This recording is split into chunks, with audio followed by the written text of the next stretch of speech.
Hello दोस्तों, मैं लेकर आ गया हूँ सॉर्ड ऑफ कमिंग का एक नया एपिसोड जिसमें आएगा आप सभी को काफी ज्यादा इंटरेस्ट। तो फिर चलो अब बिना देरी के करते हैं इसे स्टार्ट। सॉर्ड ऑफ कमिंग के लास्ट एपिसोड में हमने देखा था कि लियू जियांगांग को सॉर्ड माउंटेन के उस जाइंट मैन ने काफी बुरे तरीके से घायल कर दिया था। अब हम इस एपिसोड की शुरुआत में देखते हैं कि वहाँ मौजूद एक पर्सन उसे बताता है कि ली योंग ने मास्टर रुयान से बात की है। वह जाइंट मैन उससे कहता है कि ठीक है, और फिर वह उस छोटी लड़की टैंग से कहता है कि तुम जाकर आराम करो, मुझे अभी कुछ काम है तो फिर मुझे जाना पड़ेगा। लेकिन यह सुनकर तो टैंग अपना मुंह फुला लेती है। वहाँ खड़ा वही पर्सन कहता है कि सीनियर आप चिंता मत करें, हमारा ली परिवार मिस टैंग को सुरक्षित रखेगा। और फिर वह वहाँ पर एक लेडी को बुलाता है। वह उससे कहता है कि मिस टैंग की सुरक्षा की जिम्मेदारी अब से तुम्हारी है, ध्यान रखना इन्हें कोई भी दिक्कत ना हो पाए। इस पर वह लेडी कहती है कि जी मास्टर। टैंग यह सुनकर और भी ज्यादा भड़क जाती है और अब वह मुंह फुला कर बाहर चौखट पर जाकर बैठ जाती है। वह जाइंट मैन उन लोगों से कहता है कि तुमने ज़ेंगवांग माउंटेन पर इस बार काफी एहसान किया है, अब तुम लोग यहाँ से जाओ। जाइंट मैन टैंग के पास आता है और उससे कहता है कि चलो मैं तुम्हें सच बताता हूँ, इस शहर में हमारे आने का कारण जो परिवार है उन्होंने ही फेंग ली युआन और ज़ेंगवांग माउंटेन के बीच होने वाले संघर्षों का फायदा उठाया। पर वह छोटी लड़की कहती है कि क्या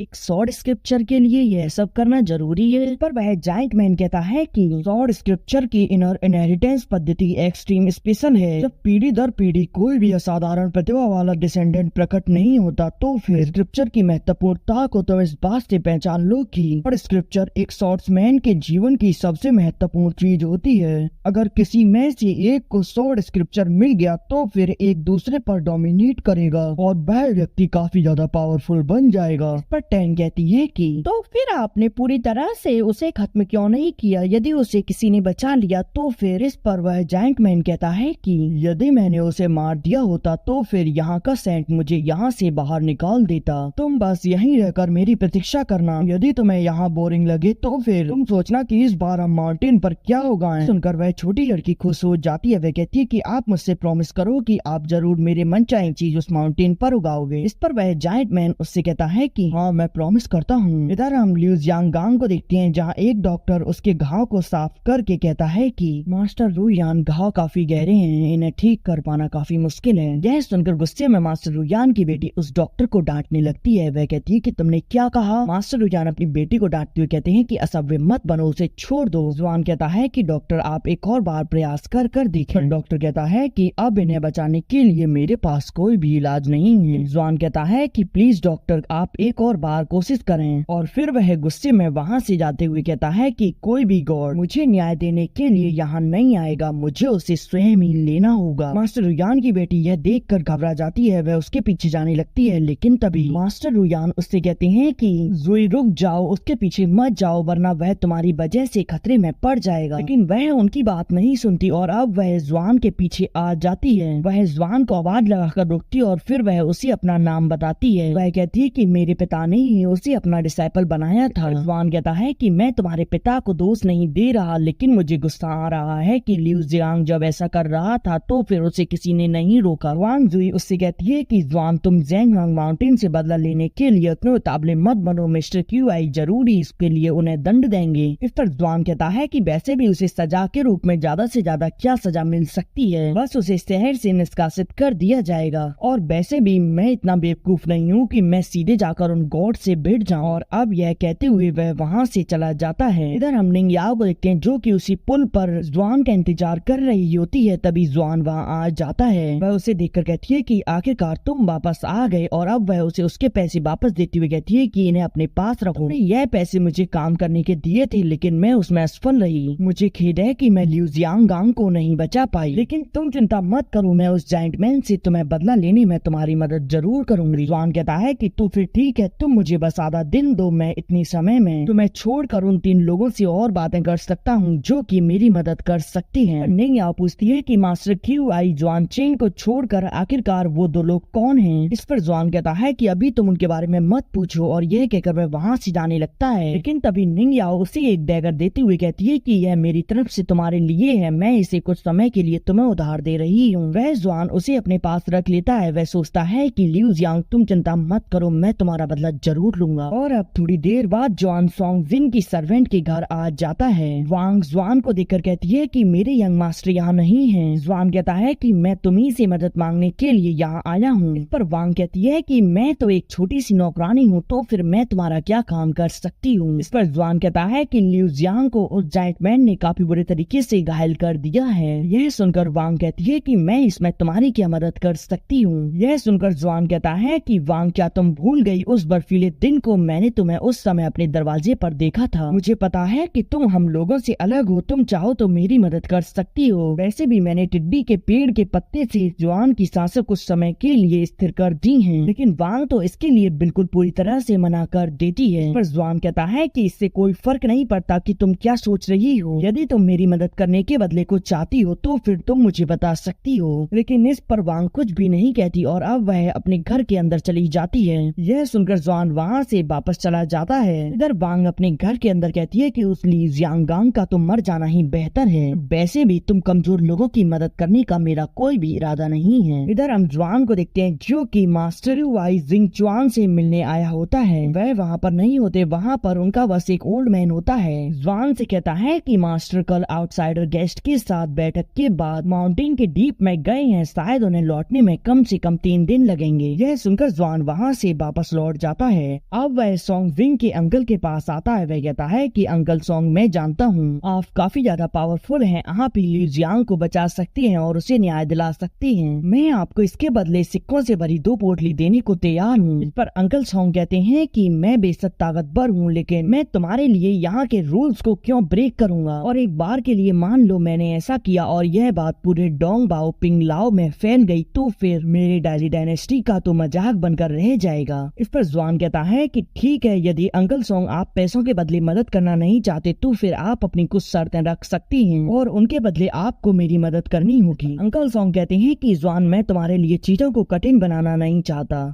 यह सुनकर ज्वान वहाँ से जाने लगता है, लेकिन तभी अंकल सॉन्ग कहते हैं कि मेरी 2 शर्तें हैं। इसमें से पहली तो मैं सबसे पहले वह छोटी लड़की मेरे पास पकड़ कर लेकर आनी होगी और दूसरी शर्त तो मैं टिड्डी के पेड़ के पत्ते काटने पड़ेंगे। यह सुनकर ज्वान वहाँ से चला जाता है। अंकल सॉन्ग सॉन्ग जिंग से कहते हैं कि तुम्हें क्या लगता है वह इन शर्तों को पूरा कर पाएगा। इस पर सॉन्ग जिंग कहता है कि मैंने उसकी आंखों में देखा था, वह पहले वाला ज्वान नहीं रहा। अंकल सॉन्ग कहते हैं कि अब से तुम इस शहर को छोड़ने का प्रण ले लो। यह शहर अब तुम्हारी ट्रेनिंग के बिल्कुल भी अनुकूल नहीं है। मैंने तो उसे ऐसी ही 2 शर्तें दे दी। मैं चाहता हूँ कि तुम देखो कि वह एक साधारण लड़का जो कि अपनी प्रतिशोध की अग्नि में विध्वंसक बन जाता है। इसलिए मैं चाहता हूँ कि तुम्हारा एंड ऑफ द एंड गोल होना चाहिए कि अपने आप को मजबूत बनाना। इधर हम ज्वान को देखते हैं जो कि उस पुराने कुएं के पास निंग याओ के पास आ जाता है। याओ उससे कहती है कि क्या कोई बात बनी। इस पर ज्वान कहता है कि नहीं। वह उस कुएं में देखते हुए कहता है कि निंग याओ, मैं तुमसे कुछ पूछना चाहता हूँ। क्या यदि इस कुएं में कोई व्यक्ति गिर रहा है तो फिर उसे गिरने देना चाहिए या फिर उसे बचा लेना चाहिए। पर निंग याओ उस पानी पर अपनी स्वॉर्ड से हमला करते हुए कहती है कि बेशक उसे बचा लेना चाहिए। ज्वान को निंग याओ का यह ओपिनियन जानकर काफी अच्छा महसूस होता है। अब वह थोड़ी देर तक वहाँ बैठकर अपनी प्लानिंग करती हैं और अब ज्वान कहता है कि ठीक है, अब हम प्लान के अनुसार चलेंगे। और अब ज्वान प्लान के अनुसार अपने घर पर आ जाता है। वह वहाँ से अपने सभी वेपन को रख कर घर से बाहर निकल जाता है। इधर हम लू परिवार में देखते हैं जहाँ एक व्यक्ति एक मास्टर के पास आता है और कहता है कि मास्टर, कुछ लोगों ने हमारी शॉप को पूरी तरह से नष्ट कर दिया है, लेकिन उसका मास्टर तो अभी भी काफी ज्यादा चिल होता है। इधर हम ल्यू परिवार में उसी छोटी लड़की को देखते हैं जो कि पिंजरे में मौजूद चिड़िया के साथ खेल रही होती है। तभी एक अटैक आकर उस पिंजरे से टकराता है और अब वह चिड़िया आजाद होकर वहाँ से निकल जाती है। यह देखकर वहाँ सभी लोग डर जाते हैं। वह छोटी लड़की एक लेडी के पीछे छुप जाती है और वह वहाँ नीचे गिरी हुई लेडी को थप्पड़ मारती है और कहती है कि जल्दी जाओ और किसी को बुला कर लाओ, मेरी जान खतरे में है। वहाँ मौजूद लेडी को पता चल जाता है कि हमला कहाँ से हो रहा है और अब वह आगे बढ़कर उसी ओर जाने लगती है, लेकिन ज्वान तो लगातार उस पर हमले कर रहा होता है। लेकिन तभी वह लेडी उन अटैक को डिस्ट्रॉय करती हुई अपनी स्टिक से ज्वान पर अटैक कर देती है, जिससे ज्वान बच जाता है और अब उन दोनों के बीच कॉम्बैट फाइट होने लगती है जिसमें ज्वान पीछे खिसक जाता है। लेकिन ज्वान उस लेडी से ज्यादा फाइट न लेते हुए सीधे ही उस छोटी लड़की को निशाना बना रहा होता है, लेकिन वह लेडी उसके पीछे पड़ जाती है।